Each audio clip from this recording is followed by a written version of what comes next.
Right. Welcome back, everyone, to the Wednesday class. And we had a short break of a few weeks.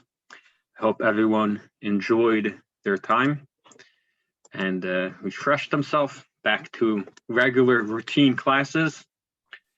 So in the Wednesday class, we speak about the Parsha, and we focus on a talk or an idea that the Rebbe said. We bring from other classic commentaries.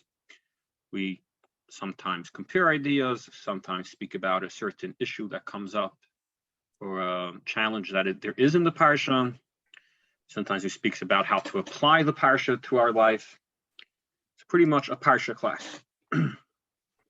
This week's Parsha is the Parsha of Shoftim, which means judges. It begins with the laws of appointing judges and a court system. And it goes on and discusses many different laws. As we pointed out in the past, the book of Devarim, the last book of the 5 books of Moses, is actually, it's all Moses speaking. It's what he told the Jews in the last period before his passing and before the Jews entered Israel.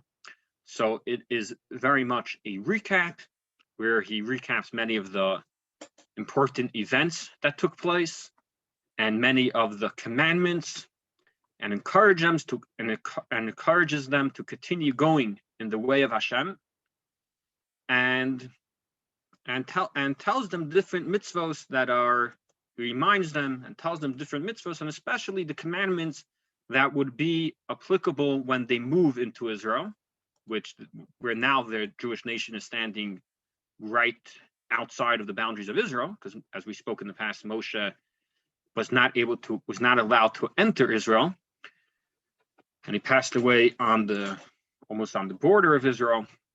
So he's telling them different commandments that they have to do, some of them that they didn't have to do in the desert, but when they move into Israel, they'll have to do and have to keep. One of the commandments, which is in this week's parsha, is the commandment of appointing a king. A king that would lead the Jewish people and guide them and lead them, be their leader, be their king. It is important to note that the king in Judaism was appointed by Hashem. Hashem chose the king through a prophet, and the king has various restrictions that are also detailed in this week's Torah portion.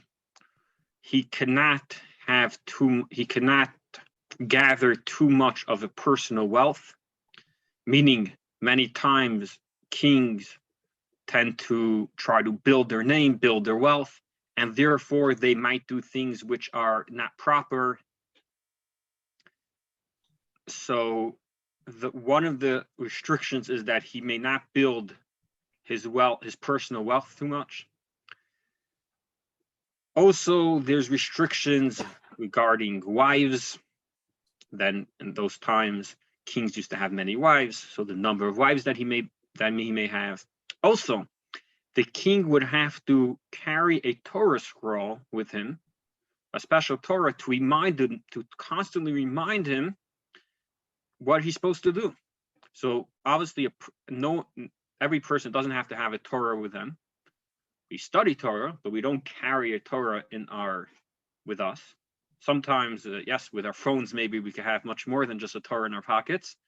But definitely back then, it was something unique to carry a Torah with you. So this again was somewhat of a restriction or reminder for him to stay focused.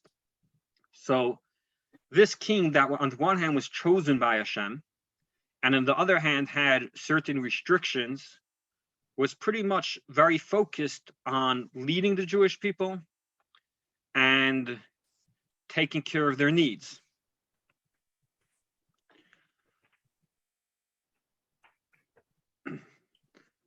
So we're going to start the class with reading a few verses which discuss the commandment of appointing the king, I'm going to share the. Ja, vergesst nicht die Feiert. Yeah. Wait a second.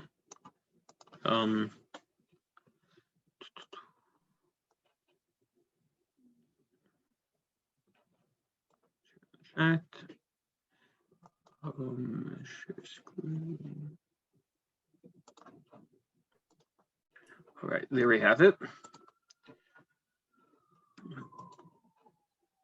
All right. So here is just a few verses from this week's parsha.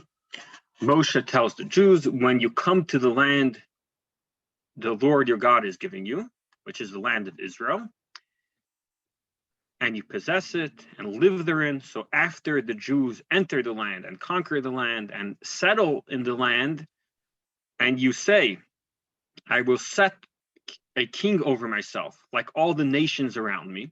You want a king? So the Torah says, you shall set a king over you, one whom the Lord your God chooses. So this is the source, this is the commandment of choosing a king, of appointing a king. And like we said, a king was actually appointed, divinely ordained, as appointed through a prophet. And obviously it was someone who was fit, right? The problem with kings is when sometimes you have people that are not fit end up being kings and turn into dictators, and they oppress the nation. But a king that is chosen in such a manner, and he's the proper king, so he sort of has the ultimate power on the one hand, but also a balance, not to, God forbid, to use out his power in the wrong way. With this in mind, that there's a commandment to appoint a king, it would follow, and we would think, that when the Jews actually entered the land many years later, and they settled and they want to appoint a king, it would be something that was praiseworthy, that they want to fulfill a commandment, something that is embraced and that Hashem was happy with, that they're finally fulfilling a commandment and setting up the government the way the Torah wants them to. However, when we look at the story many years later, in the time of Shmuel, and we see what the discussion there when they approach the prophet Shmuel and ask him to appoint the king, we see that Shmuel is very unhappy. Not only he was unhappy, Hashem also was quite critical of their decision and their request. So we'll go back to our source sheet and we'll look at what the Torah tells us in the book of Shmuel, 1, chapter 8, the second source. Smaller, all right. Shmuel was a prophet. He was, in those times, there were judges and prophets that led the Jewish nation. There was no official king. And when Shmuel became old, his children, sometimes it's typically these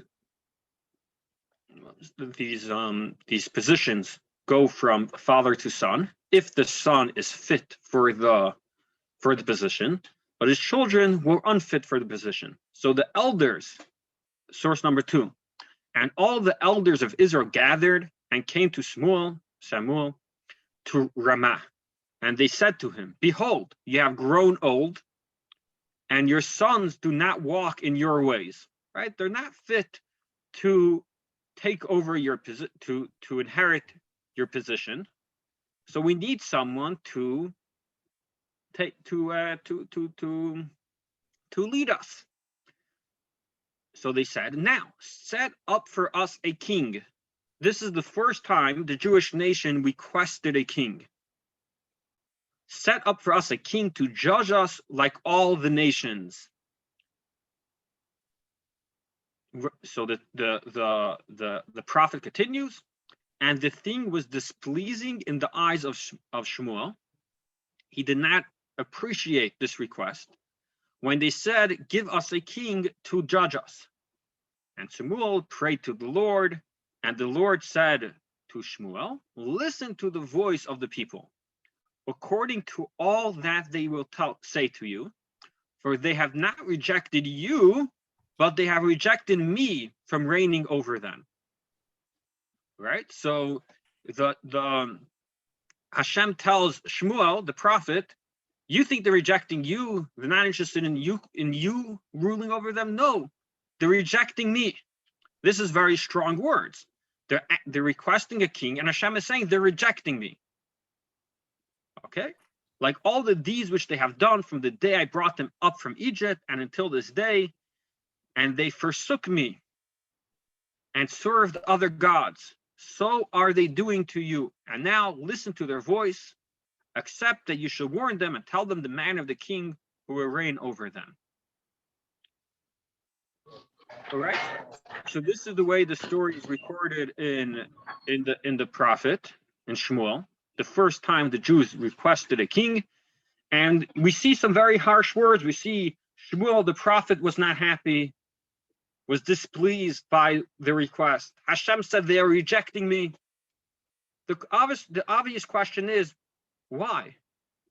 Isn't it a commandment in this week's Torah portion to appoint the king? Yes. They are not asking Shmuel to ask God to give us a king. They're asking Shmuel to give us a king. That's why God is not happy about. Okay, but isn't Shmuel the prophet and he should be the one to rule? He's the one, he's too old. So they're Right. asking him to give us a king instead of telling him, ask God to give us a king. You're saying they're asking directly to Shmuel. Really, Right. they should be telling Shmuel, ask Hashem to appoint the proper king. Right, Right, because so this- he's just a middleman. Right. So this is a very good point, and we'll soon sharpen this point. Some of the commentaries do say something along these lines. Yes, Yehuda. I think the point is that they said they want a king like the other nations. And Right. that, I think, is what God is objecting to. Right. So that's another very good point that also the commentaries point out, that the question is, what was their motive? Was the motive to fulfill the commandment of Hashem, or their motive was just to be like everyone else? Just to be like everyone else. It says it right in the verse. Right. That's exactly what it says. The question would be, yes, it says in the verse. The question is that the problem here? Meaning, yes, is that what they said is that they want to be like everyone else? The question is that the point that was displeasing, and that's why Hashem said they're rejecting them, right? That they're rejecting him. Okay, so to summarize, in this week's Torah portion, we have this commandment to appoint a king. When we see that the Jews, many years later, finally request the king, they are, Hashem and Shmuel right away say they right away say that they're right away displeased by the request, and they're arguing, and they say that they're forsaking me, Hashem says, rebelling against me somewhat, which is quite harsh. All they're doing is asking a commandment. So that's one point of the question. Now really on the flip side, if for whatever reason they're requesting the king was wrong, maybe they had the wrong motive, or like Yehuda said, maybe like Ben said, they were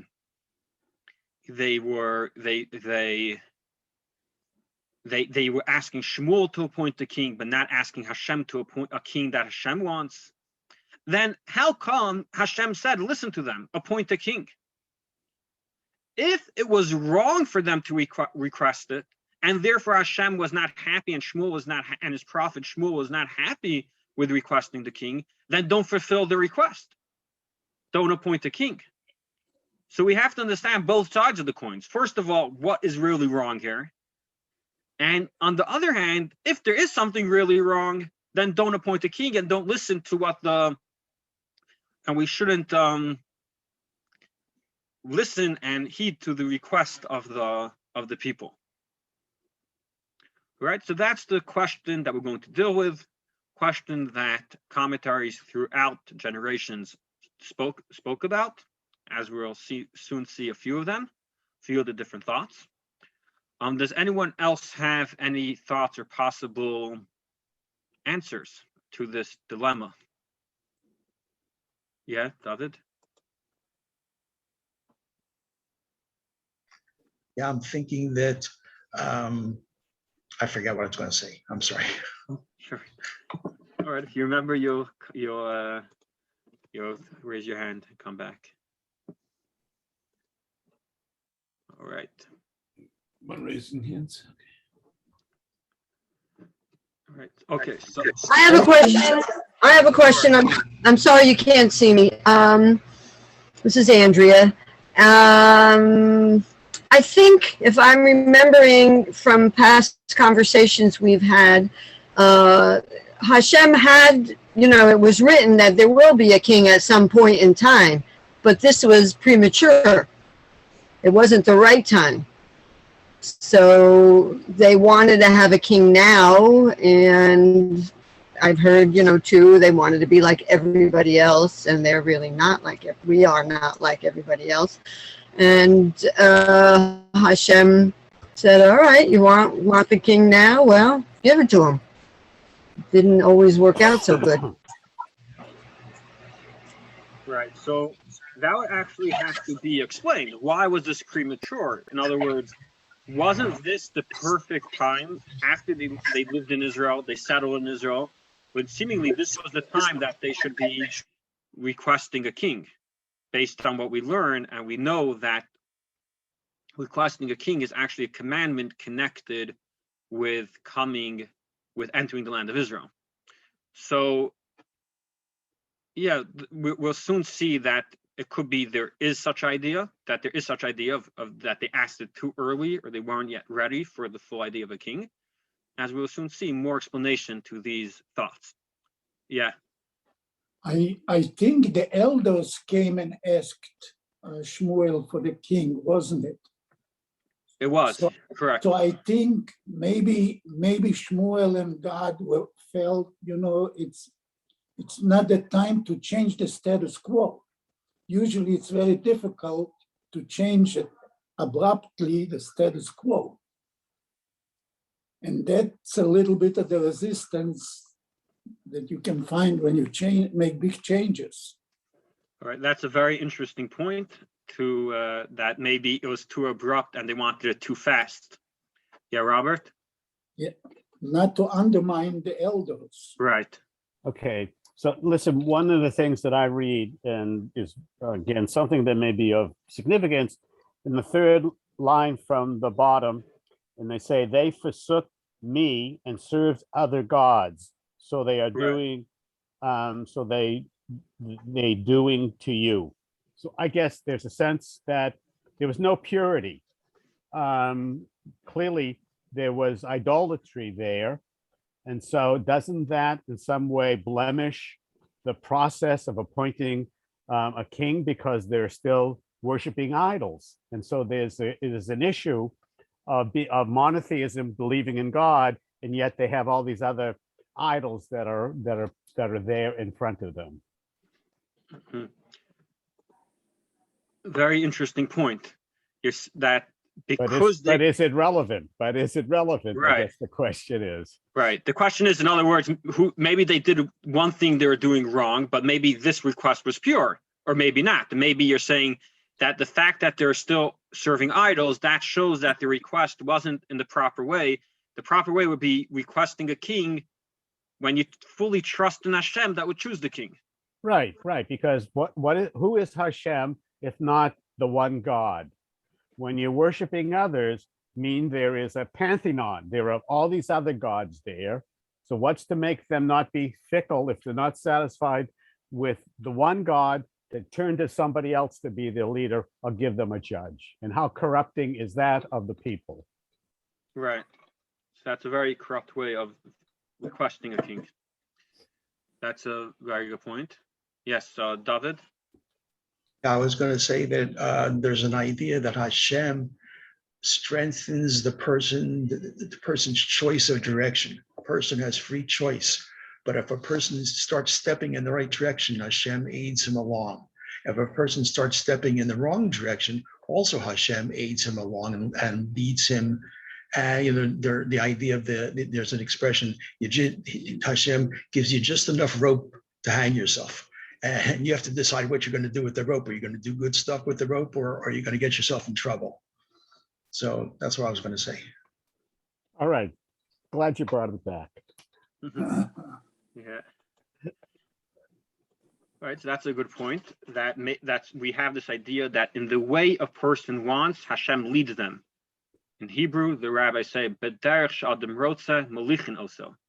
Hashem leads a person the way they want. Like we see a few times throughout history, throughout the Bible, throughout the Torah, that sometimes there's someone doing something wicked, and Hashem actually didn't interfere, but on the contrary, He sort of assisted them or let them do it, because in the way that a person goes, He leads them. So you're saying that even though over here, perhaps it was totally not in the proper time and proper way, but Hashem still led them and let them fulfill the request. All right, that's a possible answer. All right, so we see right away we had this. Yeah, Robert. I guess the other question I have, it's new to understanding this, is maybe it's my naive take, but of all of Israel, there was not one individual who came to the fore to be identified as a potential king. And consequently, what kind of people are we if we don't have people who are leaders? We had Moshe, we had others, and so all of a sudden we're bereft of having somebody. So I'm sure that maybe it's my naivete. That's what you have to do in the process. I don't know, but I would have hoped that there would have been individuals who would be readily identifiable, not to have to go through this I don't want to say inquisition, but this inquiring process of their qualities to be a king. It's maybe my naivete to have to go through this protocol to do it. Right. So the system then was that there were judges and prophets and leaders, but they didn't really have the status of a king, which is much more. There's like the king leads the wars, the king, makes the law and order, the king taxes. So they didn't really have that status. And that's actually what they were requesting, that they wanted not just, sometimes you can have a group of people that live to get, let's say, in the area and there's a leader, but that doesn't mean it's a government, right? So they wanted like a government and not just leaders. But again, a king is also something very, very tricky and very sensitive. We see many kings that really went stray, and they really, abused the power they had. Yeah, so therefore, I think it's very important, and we're corrupt. Yeah, I think it's very important that a king should be chosen by a prophet, someone who really knows that this person is fit, not just someone who, who ran a good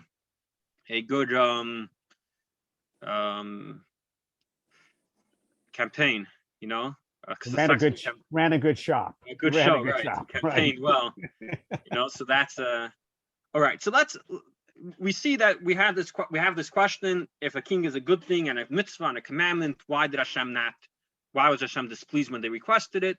And we just had many answers and thoughts, and it's definitely a question that, that thought-provoking. We could take it in different angles, understand it different ways, and we're going to start with seeing actually Maimonides' take on this, the Rambam, the 12th century scholar, famous scholar. He wrote the Mishnah Torah. What he writes is based on the words of the earlier sages. In the Talmud, you have something similar. We're going to read it how the Rambam says it in the beginning of actually the laws of kings. So he says, the source 3 says the following: since it is a mitzvah to appoint a king, why was God displeased with the people's request of a king from Shmuel? So the Rambam answers, because they made the request in a spirit of complaint, rather than seeking to fulfill the mitzvah of appointing a king. They were simply intent on rejecting the prophet Shmuel, as implied by God's reply to him, "It is not you, but me they have rejected." So meaning they also rejected you, but not just you, also me.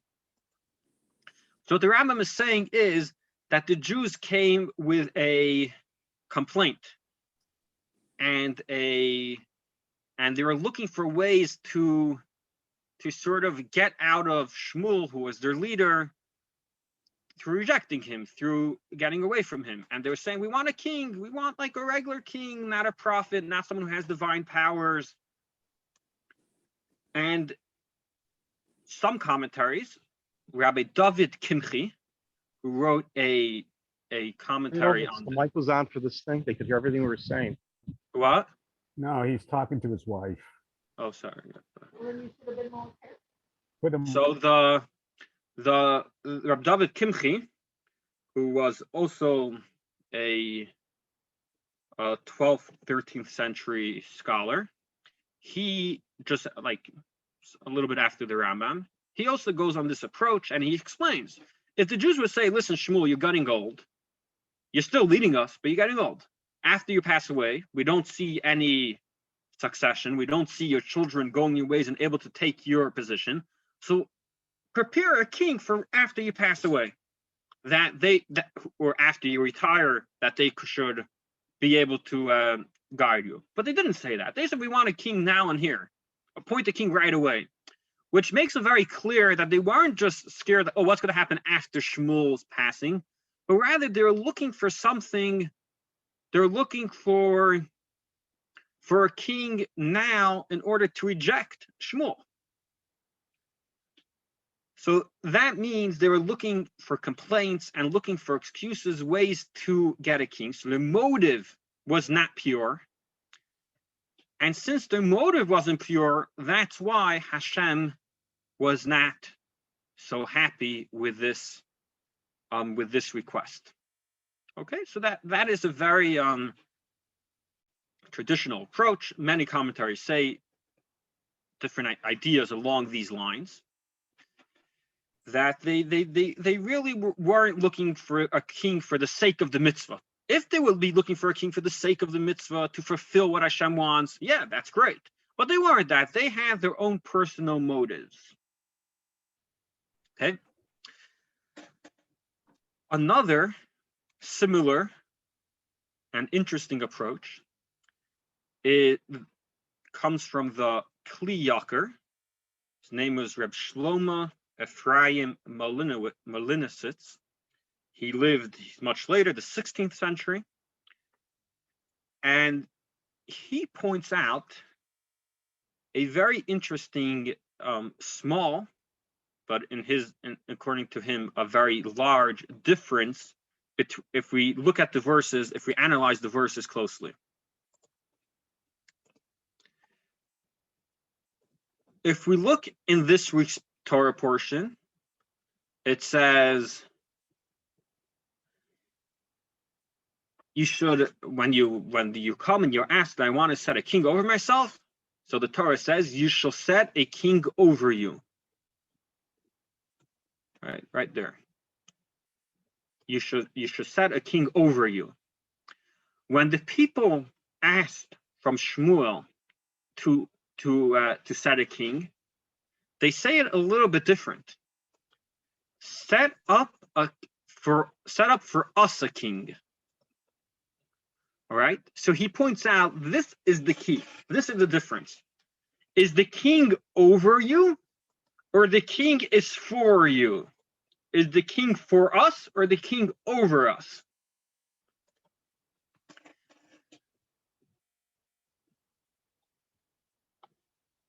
He argues that there are judges, there are courts. Order in a general way there was. A king plays a very different role. A king doesn't just tell you what to do. A king there's a certain fear that a king has, a certain respect that he demand that with the position of a king is that a king demands. And therefore the king is supposed to be over the people, meaning someone higher, someone removed, exalted, and he rules over them, someone that the people fear. Okay, someone who is objective. He doesn't take, he's not bribed. He doesn't play politics. He does what's supposed to be done, says what's supposed to be said, and runs the country in a way that's supposed to be. That's a proper king. That's a king that's over the people. What they were asking is a king that's for us, not over us. Meaning, let's vote in a king. Let's, Shmuel, appoint a king for us, a king that would be we would appoint him, and therefore he'll be somewhat subjected to us. He would need to listen to us. He would be dependent on us, which obviously could result in negative. A king that is totally dependent on the nation.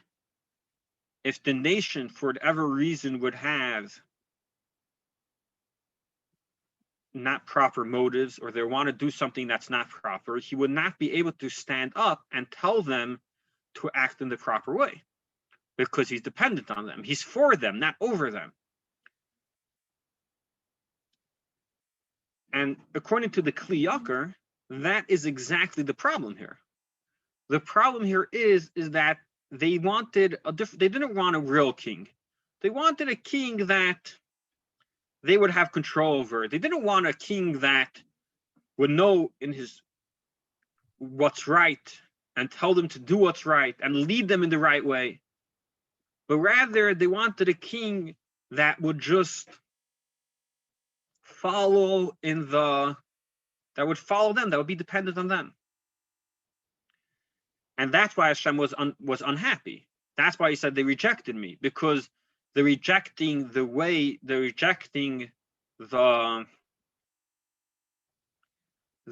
proper manner that a king should be. They're looking to, politicize a body or something that shouldn't be political, something that shouldn't be dependent on the king, right? So that's the way he takes it. So again, we have two approaches here. One is the Rambam, Maimonides, that says they asked it with complaints. They didn't ask with pure intention. So the fact that their intention was not to keep the mitzvah, their intention was to complain. And like other commentaries point out, that they're asking for a king to substitute Shmuel, even though Shmuel was a fine judge and a fine prophet and judge and leader that did not take bribery. So that's particularly the reason they're looking to swap him, to put someone else in place, someone that they'll be able to bend, and to instead of Shmuel. And like the Kli Yakar points out, that this is actually hinted to in the verses, that in this week's parsha says that what we're supposed to do is appoint a king over us, and instead they asked for a king for them. Yeah, Ezra? Well, when you look at the initial statement, it says, when you come into the land which the Lord is giving you, and you possess it and live therein. Yeah. That, by indication, means that God told you to take over Eretz Yisrael completely. And at that time, if you then say to yourself, I'll set a king over myself like all the other nations, then this king will be set over you, one which Hashem chooses. So if A, then B.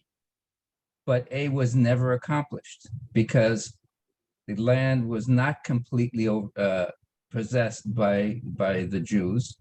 And so therefore, they can't have B, which is to set a king over them. Hence,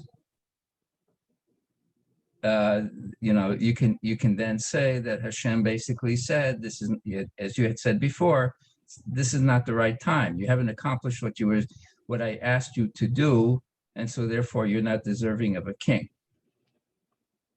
Now, the second part, irrespective of that, is basically what you're talking about here, the fact that they said, you've grown old. What's old got to do with anything? Yeah, I can understand your sons do not walk in your ways. Okay. And so set up a king to just judge us like all the other nations. And so it is displeasing in the eyes of Shmuel because of the fact that they're saying, you've grown old, you can't do the job anymore. So let's get somebody else to do the job that you can't do anymore. Right. So regarding your first point, it does say they have to live there. Does it say that you have to conquer the entire land? It says you possess it. Possess it. So means the whole thing, right, just as God wanted you to do. Right. So it's true that the Jews did not finish conquering the land. However, they did split up the land, right? There's 7 years that they were conquering the times of Yeshua. There's 7 years that they were splitting up the land. I'm not 100% sure if the fact that the lack of their conquering the entire land would remove the obligation of appointing a king. I do know that appointing a king is only when they enter the land and live there, but I'm not sure if a prerequisite is also conquering the entire land. That's something that would have to be looked into, which is definitely a good point. And I'm not exactly sure, right? Okay. I see here on the side that someone asked the question, why didn't Yeshua appoint a king? Could very well be because Yeshua conquered the land and split up the land. He never really finished conquering it. So maybe that's why I didn't appoint the king. He was waiting he is waiting to finish conquering it, connected to the point Ezra made. Yeah, afterwards there were judges, there were different prophets, but there definitely was never a king appointed. All right. That's regarding these, that's in general regarding these few the approaches that we spoke earlier So up until now, we finished a few answers to the question why, on the one hand, if it's a mitzvah, why wasn't Hashem happy with it? And on the other hand, which this is a problem that the commentaries don't really deal with so much, if it wasn't good, why did Hashem let it happen? Right, so the flip side makes it even harder. We could explain that they didn't have the right motive, they asked the wrong way, they weren't looking for a proper king. Okay, but if that's true, then why allow them to get a king?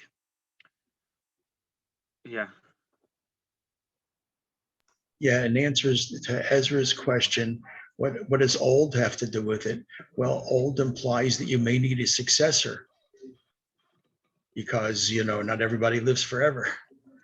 Right, but like we pointed out, that they weren't just asking for a successor, they're asking for a substitute now, someone to take you over now, which is somewhat problematic. So the Rebbe has, based on the Chassidic masters, earlier Chassidic masters, the Rebbe offers the following approach.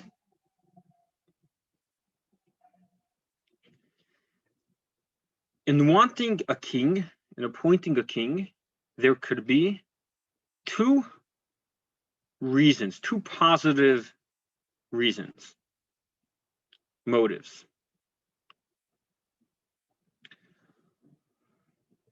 One, based on what the rabbis say in Ethics of the Fathers, Surah 4, Rabbi Hanina, deputy of the Kohanim, would say, pray for the integrity of the government. For were it not for the fear of its authority, a man would swallow his neighbor alive. In order that people shouldn't swallow each other alive, pretty harsh comment, we need a government. We need a leader. We need a king. So this is a very basic level of a king, to place basic law and order in place, right? People should act properly. If there is no government, it will be a jungle, not be a place to live. So we need a government. Yes, people know what's right, but sometimes, as is proven time and time again, not always what we know, not always what people know is the way they act. Their heart desires, the desire of the heart sometimes is quite strong, stronger than what they understand and know is right. And therefore, it is important to have a government to put things in place, to set up a system that would govern and control the people that live in the country, in the city, in the country. So it's really something which everyone could do themselves, right? I could control myself, you could control yourself, and if everyone would control themselves, then maybe, hypothetically, we won't need a king, right? Could be. Because if a king is just about enforcing more morals and common sense and laws, so then we won't really need a government. It's only technically that since people don't act properly, even though we know what's proper, so therefore we need a government, right? So this is really a government that this level and this reason for a king is really substituting something that people could, maybe should, work on. Then there's a much higher level of a king. There are certain things that, let's say everyone is perfect, meaning everyone is proper. Would there still be a reason and a need for a government and a king? So simply, if we think simply, no reason. Everyone's acting properly, no one's stealing, no one's killing, no one's driving the red lights, because we know that it's dangerous if we run the reds or we speed. So we're keeping all the laws and everything that needs to be done. So do we still need a king? So one may argue, we don't need a king. However, the king that we were speaking about earlier, a king that is chosen through a prophet, a king that is really higher and is on a whole different caliber than everyone else, such a king would see and understand things that regular people, ordinary people, won't necessarily understand and do.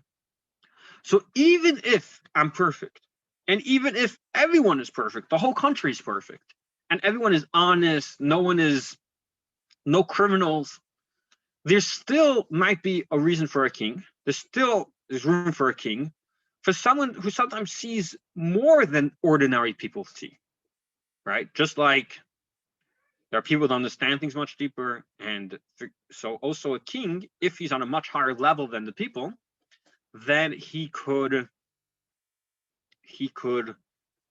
guide the people in something that, in a certain perfection that the people don't have by themselves. Regarding the first king of the Jewish nation, Shaul, it says that Mishichmei umayla gavoya mikol ha'am, which means that he was a head taller than everyone else. Okay, so physically, simply understanding it, it sounds like he was a little bit taller. But the rabbis explained that it wasn't just that he was taller, but he also was on a higher level. His understanding, his emotions, it was a much more. He was a person that was on a much higher level, and therefore he was fit to be a king.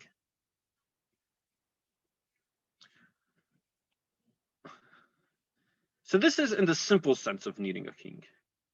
Now, when we speak in Judaism, it goes much deeper than that. Obviously, our king is Hashem, the true king, King of Kings. The king, our king is Hashem. the king that we appoint is really supposed to be a king that implements and channels Hashem's will to us, or said a little differently, who helps us fulfill and do what Hashem wants. Now, even in this king, this Jewish king, a king that's helping us, because every Jew, really, we have the Torah, which are commandments in how to act, how to serve Hashem, but also how to act. So a king is here to really implement and help us keep the Torah. So in this king, a king that's here to help us keep the Torah, a Jewish king, there's also these two levels. There's the first level that sometimes we are not motivated to even keep basic mitzvot, basic laws. So a king that would help us and implement the laws of the Torah, that we should follow the laws of the Torah. So even if I'm not able to, or not, I don't feel up to fulfilling the commandments of the Torah, but we have a king that helps, just like if there's someone that doesn't want, who wants to steal, so there's a government to control him. So also if someone doesn't want to fulfill the commandments of the Torah, there'll be a king to help them. But then there's a much higher level of a king. Even if I'm totally fulfilling the commandments of Hashem and doing the Torah, fulfilling the Torah, meaning I'm putting my will aside for what Hashem wants and controlling myself and doing I'm doing the mitzvot, the commandments of the Torah. But still, a king, in its real sense and its pure sense that we're speaking here, is someone that's on a much higher level than me. Someone who is an example, the best example of a servant of Hashem. Someone, like we said earlier, who walks around the Torah the whole day. That means he is occupied in fulfilling what Hashem wants. And he reached spiritual refinement in the most proper way and the most ideal way, which is something that most people don't have and perhaps can't have.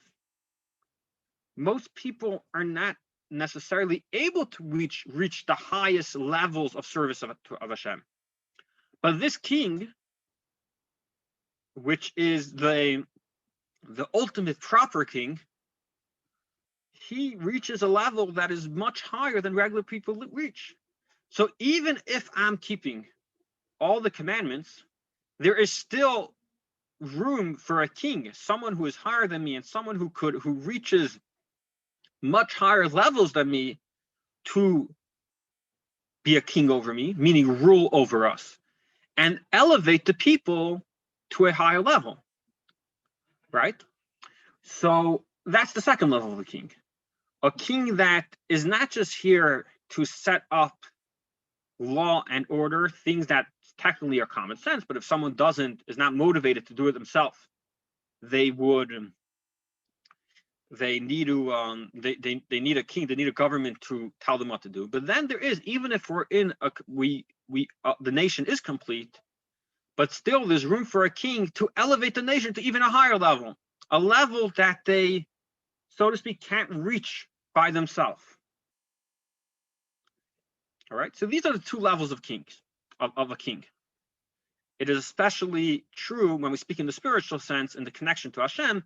Is the king just here to implement the basic laws of the Torah, or the king is here to people that are basically, they are controlling themselves, they are the best a person could be, but still to pick them up to even a higher level and connect them to even higher spiritual levels, right? So these are the two levels. Obviously, which level should one aspire to? Which king, so to speak, should we want to have? Well, the second one, meaning that the nation should be in its proper manner, and we should want a king and need a king for only the second reason. All right. Now, this is where the problem of when the Jews asked for a king the first time, this is the problem. They came to Shmuel and said, we want a king. Why do they want a king? A king that would fight our wars, take care of us. Meaning they weren't requesting the second level of the king, they're requesting the first level.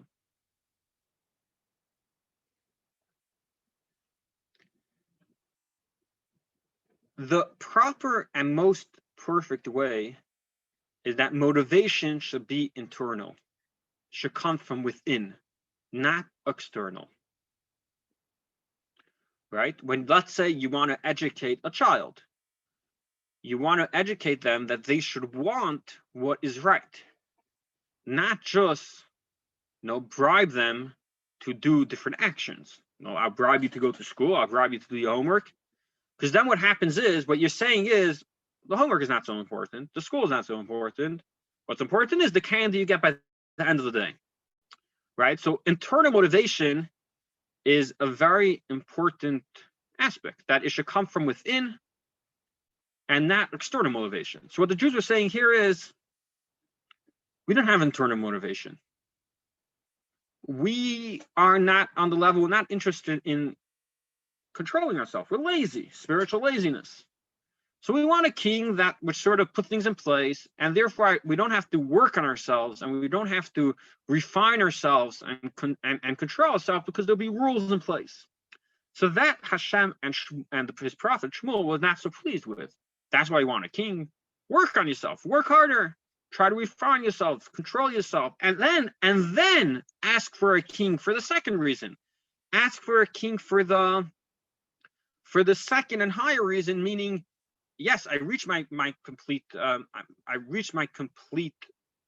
level, the most I'm able to reach in my service to Hashem. Now I want a king to elevate me to an even higher level. So now, if someone is not on that level, on the second level, so yeah, they need a king for the first level. But what we want, and what Hashem wanted, is you should want a king for a second level, meaning you should work on yourself. But, however, since they did not work on themselves, and for whatever reason they came in a certain sense laziness, they came to Shmuel and said, "Oh, we want a king that would help us out as a crutch." Right? So that was not, on the one hand, it wasn't a proper request, but on the same time, we would fulfill that request because it's better than nothing. Right? So that this approach could explain both ideas. Could explain, on the one hand, the way they asked for it was not proper, because they were asking for a crutch. On the other hand, well, we're going to give you the crutch because the crutch is better than not getting around. The best thing would be if you're able to train your feet to walk on yourself on your own. But if you're not really ready to do that, we would give you a crutch and hope that eventually you would train yourself to walk on your own. So just to summarize, what we're saying here is that there's really two levels in a king. There could be a king that is to place basic law and order, that people should act properly, people shouldn't commit crimes. That's one level of a king. Or people should keep the Torah. Another level of a king, a much higher level, is that even if people are proper and there are no criminals and everyone is acting just and not and in our sense everyone's keeping the Torah, but still there's room for a king to elevate the nation to even a higher level, to lead the nation higher, and to, in our case, to connect them to Hashem, to a much higher level of godliness. Now that level, obviously what what we would want is the second level of a king. But even if the people are not holding by that level, the first level is enough. Okay, clear? Just to draw more of a practical conclusion from this, obviously now we don't have any kings. Ever since the Jews left ever since we're exiled, we don't have any kings ruling over us. However, there is a concept of having a leader, someone to turn to, someone to ask questions to. There's a famous line in again, Ethics of the Fathers, the first chapter, actually appears twice in the first chapter. We quote here from the first time it's quoted there. which is make for yourself a teacher. A person should have a personal teacher, a personal guide. And again, in this itself could also be two levels.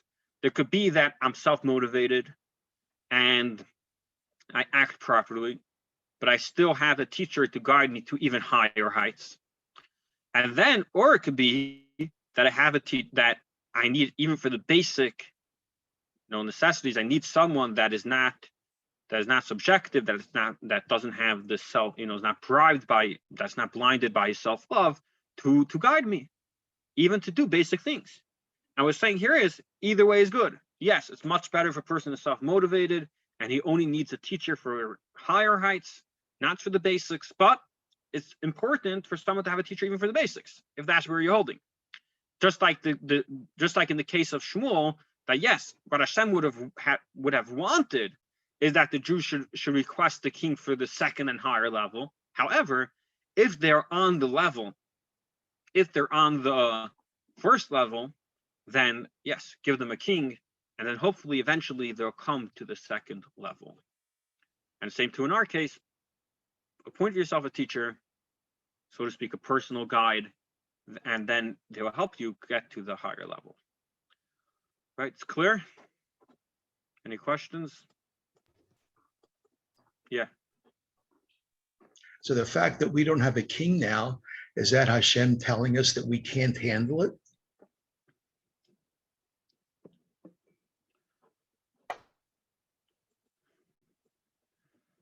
What do you mean we can't handle it? Handle having a king?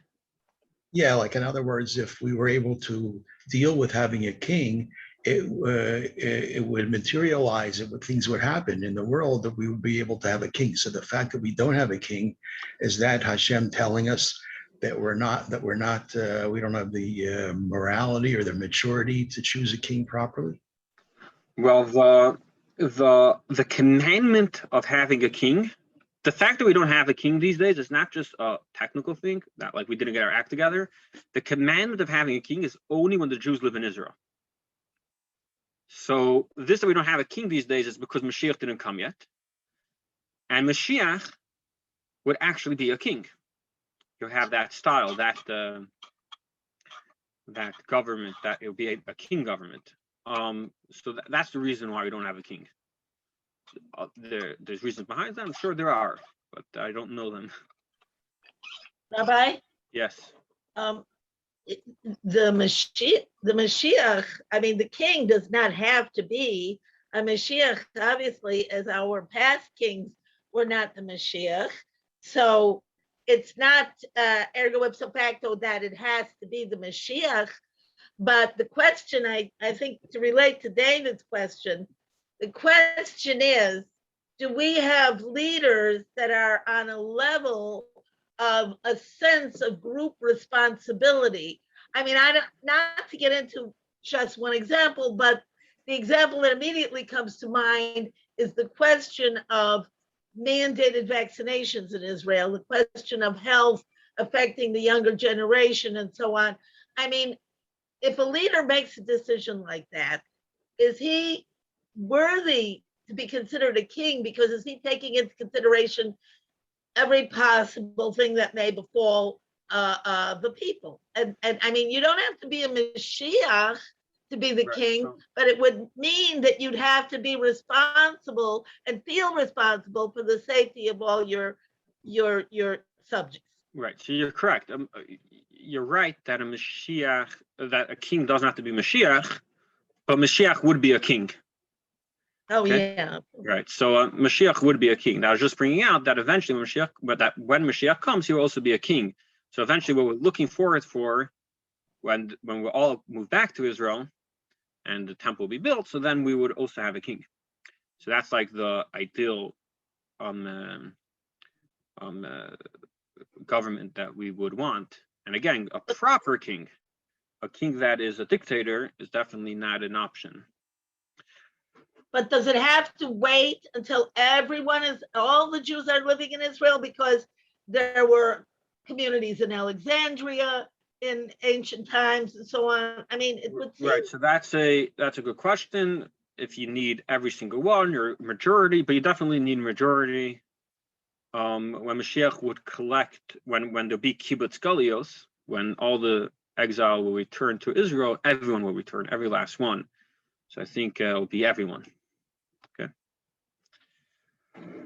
All right. Any more questions? Okay, if not, see everyone next week, next Wednesday. All right, have a good afternoon. Thank you, Rabbi. Enjoy the rest Thank of your you. day. Thank you, very Rabbi. much, Rabbi. Bye-bye, everyone. Bye-bye. Thank you.